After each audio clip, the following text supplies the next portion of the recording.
Hello दोस्तों, भूतिया hotel का कमरा एक ऐसी कहानी है जो आपको रात भर जागने पर मजबूर कर देगी। सोचिए, अगर आप भी कभी किसी पुराने होटल में रुके हों और वहां अजीब घटनाएं हों, तो क्या आप उस कमरे में रुकना चाहेंगे?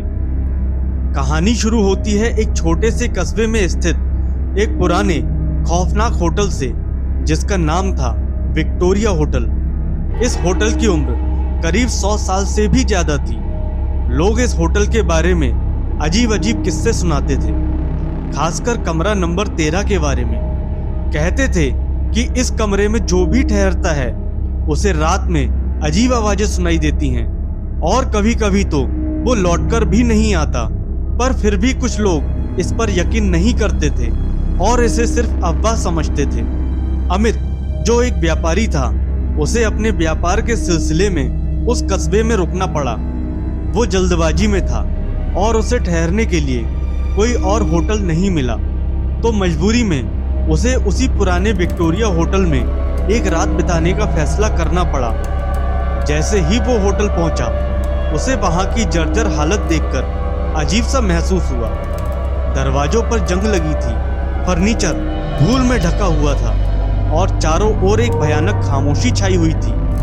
रिसेप्शन पर बैठे बूढ़े आदमी ने अमित को देखा और मुस्कुराते हुए कहा, आपको कमरा नंबर 13 दिया जाएगा जनाब। अमित ने हंसते हुए कहा, क्या कोई और कमरा नहीं है?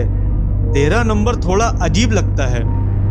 बूढ़ा आदमी बस मुस्कुराया और बोला, डरने की कोई बात नहीं साहब, ये सिर्फ एक नंबर है।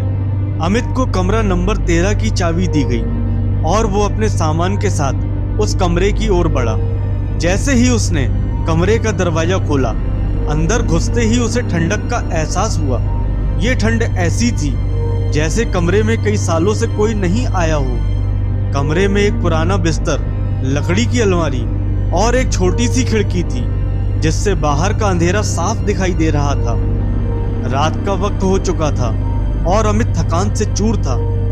उसने अपना सामान रखा और सोने की तैयारी करने लगा। बिस्तर पर लेटते ही उसे हल्की हल्की खटपट की आवाजें सुनाई देने लगी। उसने ध्यान नहीं दिया और इसे पुरानी बिल्डिंग का असर समझकर सोने की कोशिश की, लेकिन थोड़ी देर बाद दरवाजे पर दस्तक हुई। अमित ने सोचा कि शायद होटल का स्टाफ कुछ बताने आया होगा। उसने दरवाजा खोला पर बाहर कोई नहीं था। अब उसे थोड़ी बेचैनी होने लगी थी, लेकिन फिर उसने इसे अनदेखा कर दिया और वापस बिस्तर पर लेट गया। रात के करीब 2 बजे अमित की आंख अचानक खुली। उसे महसूस हुआ कि कमरे में कोई और भी मौजूद है। जैसे ही उसने इधर उधर देखा, उसे अलमारी का दरवाजा हिलता हुआ दिखा। वो घबराकर उठा और अलमारी के पास गया। जैसे ही उसने अलमारी का दरवाजा खोला, अंदर कुछ भी नहीं था, लेकिन एक ठंडी हवा का झोंका सीधे उसके चेहरे पर आया। अब उसे सच में डर लगने लगा था। तभी अचानक कमरे की लाइट्स जल बुझने लगी और बिस्तर के नीचे से किसी के चलने की आवाजें आने लगी। अमित का दिल जोर जोर से धड़कने लगा। उसने बिस्तर के नीचे झांक कर देखा, लेकिन वहां कुछ नहीं था। वो पसीने से तर हो गया था और उसका दिमाग घबराहट से भर गया था। अमित ने तय किया कि अब वो इस कमरे में और नहीं रुकेगा। उसने अपने सामान को समेटा और जल्दी से बाहर निकलने का फैसला किया, लेकिन जैसे ही वो दरवाजे की तरफ बढ़ा, दरवाजा अपने आप बंद हो गया। वो दरवाजे को जोर जोर से खींचने लगा, लेकिन दरवाजा किसी अदृश्य शक्ति से जकड़ा हुआ था। तभी उसे कमरे के कोने में एक परछाई दिखाई दी। ये परछाई धीरे धीरे एक इंसानी रूप में बदल गई। ये एक औरत की आत्मा थी, जिसने सफेद साड़ी पहनी हुई थी और उसके बाल बिखरे हुए थे।